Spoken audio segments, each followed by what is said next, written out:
سيدة كريستالينا، شكرا جزيلا لوجودك معنا. لنبدأ بمناقشة التوقعات الاقتصادية. هل تعتقدين أن الولايات المتحدة قادرة على الهبوط الناعم على الرغم من دورة التشديد النقدي التي لم تشهدها البلاد منذ سنوات عديدة؟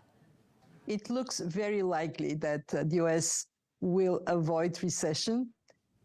In fact, what we see is the Fed policy of tightening is bearing fruits. Inflation has been slowing down. Core inflation in recent months almost at target. But of course, we should not forget that there are new pressures like oil prices going up. Nonetheless, with consumer being strong, labor market being exceptionally strong, the US is in a position to achieve soft landing. ماذا عن أوروبا؟ المؤشرات الاقتصادية ضعيفة في ظل ارتفاع أسعار الفائدة. هل أنتم قلقون بشأن الآفاق الاقتصادية هناك؟ In comparison to the US, the European economy faces more headwinds. Why? Because it is much more dependent than the US on import of energy, and that has been a shock to which countries needed to adapt. What we see, however, is that similar to the US, consumer demand remains resilient and labor markets in Europe remain resilient. It is true that the EU, the Eurozone, is behind the US in terms of inflation going down to target. We believe that it would take all the way through 2024 for this to happen. But in the Eurozone as well, the trend is going in the right direction. Inflation is going down. What is critical for the Eurozone is to accelerate this adjustment to a new energy mix and step up on the pedal on transitioning to the green economy that is going to bring new opportunities for jobs and growth to Europe. Also, Europe needs to tackle its demographic problem. Aging, some countries shrinking, that requires a thoughtful use of labor, and also, as Germany is doing, bringing more people from outside to help fill the demand in this very tight labor market. ارتفاع الفائدة لفترة أطول هي الرسالة الأساسية التي نسمعها من كل من الاحتياطي الفيدرالي وأيضا البنك المركزي الأوروبي. هل تعتقدين بأنها لا تزال استراتيجية صحيحة لإعطاء الأولوية لمكافحة التضخم بدلا من دعم النمو؟ Bringing inflation down is because we want growth to strengthen. Our projections for growth are weak. We expect global growth at around 3% over the next 5 years. This is almost a percentage point below the average of the previous decade. Inflation, by throwing cold water on consumer and investor confidence, actually is an obstacle to growth. And this is why the fight against inflation is number one priority. We see that there are positive results. The trend globally is down, but we expect that inflation would remain in most countries above target all the way through next year. So interest rates will have to remain tight. Our advice to central banks: 1, be vigilant. 2, be data dependent. 3, communicate clearly your intentions to build more confidence. ماذا عن آسيا؟ لقد سمعنا قبل أيام من البنك الدولي أن آسيا تتجه نحو واحدة من أسوأ آفاقها الاقتصادية منذ نصف قرن بسبب ضعف الاقتصاد الصيني. هل تشاركون نفس الصورة القاتمة للمنطقة هناك؟ وما مدى القلق بشأن الصين تحديداً؟ Well, when you look at the world outlook, yes, the world economy has proven remarkably resilient to 2 unthinkable shocks, but there is a price that is paid everywhere. slow and uneven recovery. When we look at Asia, vis-a-vis pre-pandemic projections, most of Asia is some 4-5% below where it would have been if COVID and the war didn't happen. So there is scarring that is affecting Asia. And in addition to that, with rethinking of supply chains, with some country-specific difficulties, like in China, the real estate crisis, this is adding to troubles in parts of Asia. But Asia is not uniform. If you look at Indonesia or India, very healthy growth, very dynamic growth, and also inflation brought down before elsewhere. So the ASEAN, India, they're bright spots on an Asia horizon. As for China, China started strongly the first quarter of this year, and then growth has lost some momentum, mostly held back domestically by real estate and local government debt, and also by some of the reshaping of global supply chains. Nonetheless, we expect that China would remain around 5% growth this year. More concerning about China is the medium-term prospects for growth.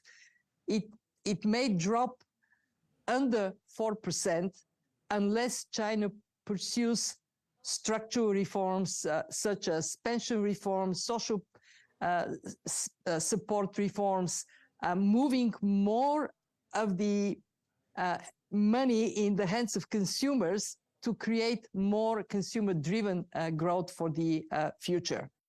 لننتقل إلى منطقتنا، منطقة الشرق الأوسط وشمال أفريقيا. ما هي توقعاتك هناك في ظل ارتفاع أسعار النفط الذي نشهده مؤخراً؟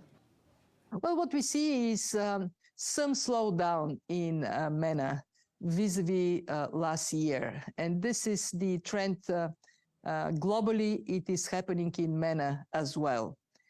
We also see in MENA the inflation trend being in the right direction. Inflation is slowing down in most countries, not everywhere, but in most countries. Obviously, oil exporting and oil importing countries face different trajectories. In oil exporting countries, decisions to contain OPEC plus delivery on the oil market have consequences. So does the increase in price of oil over the last weeks. When we look into the future for MENA, the problems that are most concerning are of structural nature. As you know very well, youth unemployment is very high, 26% on average, in some countries 35%. The participation of women in the labor market has improved somewhat, but it is still only 29%. How do you get human capital in MENA to be deployed more productively is not only a matter of economics, it is also a matter of social cohesion and stability for MENA. So when we work with our partners in MENA, we give a lot of attention to medium-term growth prospects and how those could be improved. سيدة كريستالينا، بعد أيام قليلة ستستضيفون اجتماعات البنك الدولي وصندوق النقد الدولي في المغرب رغم الزلزال المؤسف. ما الأهداف الأساسية التي تسعون إلى تحقيقها في هذه الاجتماعات؟ Let me first convey my heartfelt sympathy to the people of Morocco for the disaster they experienced and thank them for their hospitality. We are bringing the world to Morocco as an indication that solidarity matters. And the main objective of our annual meetings is to strengthen the capacity of the fund to provide that solidarity, especially for vulnerable emerging markets and low-income countries. Since the start of the pandemic, we have injected $1 trillion in special drawing rights and lending into the world economy. This is boosting reserves and liquidity at the time countries most needed it. To be strong for the future, that is going to be, unfortunately, future of more frequent and severe shocks, we need to have the IMF also strong. This is why at the annual meetings, our message of solidarity translates into our membership agreeing on increasing quotas for the fund, so we have more capacity to help our members. Very important, getting more resources for concessional finance for low-income countries, zero interest loans for low-income countries, and I'm very optimistic we would be able to do more, and addressing the burden of debt, making more progress on how we can handle debt restructuring in countries that are being suffocating by that burden.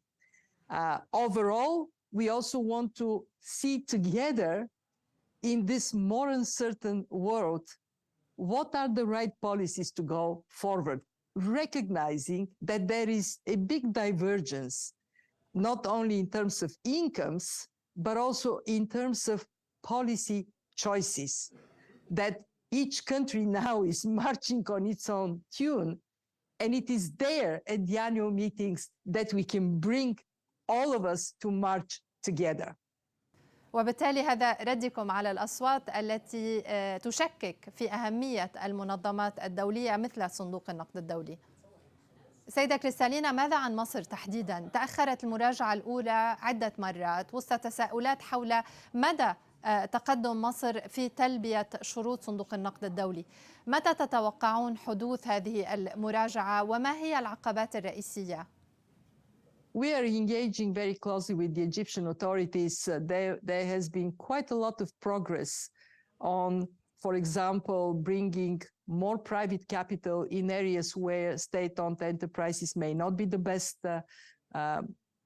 way to handle the economic objectives. We are seeing progress also in directing social support more effectively. There is still some work to be done on the question of how best to allow the exchange rate to move. Why is this important? Because controlling too tightly the exchange rate leads to loss of reserves at the time when reserve accumulation is a necessity for Egypt to be in a strong position.